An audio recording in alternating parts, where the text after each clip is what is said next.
to the family, Chris. Um,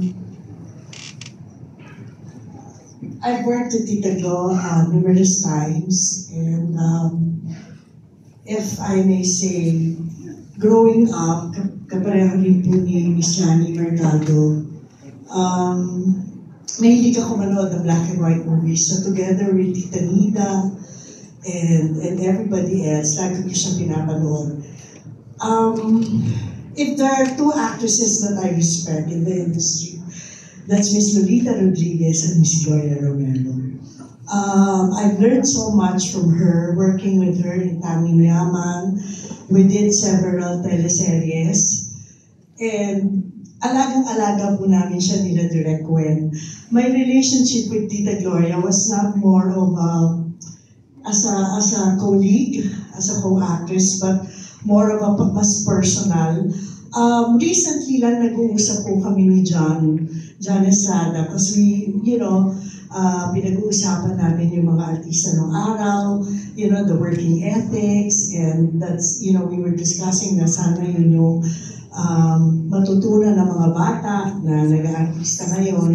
And sabi nga namin, siguro just about November, na gusto namin siyang bisitahin. And sabi ko rin kay Ami kanina, sabi ko, Ami, naiingit ako because I saw sa Instagram, she celebrated her birthday recently. Sabi ko, ba't hindi kami naimbitahan? So, because we've been wanting to visit Tita Gloria, and we've been wondering how she was. And, kahit hindi nakikita, nakakausap, our love is always with her. Yun nga, alagang-alaga po namin din siya ni Direk Wen Deramas. Si Tita Gloria is one actress. Everybody knows already, she's inspired so many. Her working ethics is unbelievable. Pero si Tita Gloria hindi nagagalit. Hindi siya nagagalit. At saka if there's one thing, never siya nagmura. Hindi siya nagmumura.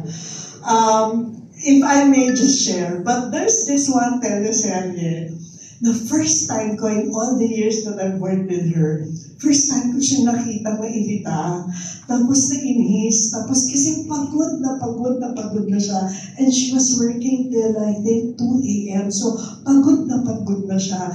So inaalagaan namin yan. So pumasok ng dressing room, sabi ko, Tita Glo, kumusta ka? Are you okay? Okay ka lang po? Sabi niya, puto. Kasi hindi siya nagagalit. So, that's one thing sabi ko, grabe. Tapos, minsan naman, ako naman yung nagalit sa set. Tapos, nakita ko si Tita Gloria. Sabi ko, naku, Tita Gloria, sorry po. Sabi niya, sige lang. But, and she's a very unassuming woman, with all her accolades, being the queen. She'll always be my queen of Philippine cinema. Being the queen of the Philippine cinema, napaka-unassuming. Whenever she works, she'll just stay in one corner.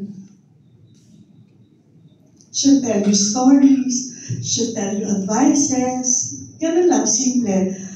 She will not call any attention to herself, even if everybody's busy, even if everybody's giving attention to her. Pero napaka-unassuming, doon lang, tapos mag-work lang, tapos magtataas mo yung trabaho, magpapaalam na siya, ganun lang siya. We will surely miss her. She's one of the inspiration, a model, for our generation of actors, and how I wish that the generation of actors today met her. Our prayers will always be with you, Marites and Chris, and to the whole family, and we will always pray for Tita Glo, and we will surely miss her. Thank you very much, and good night.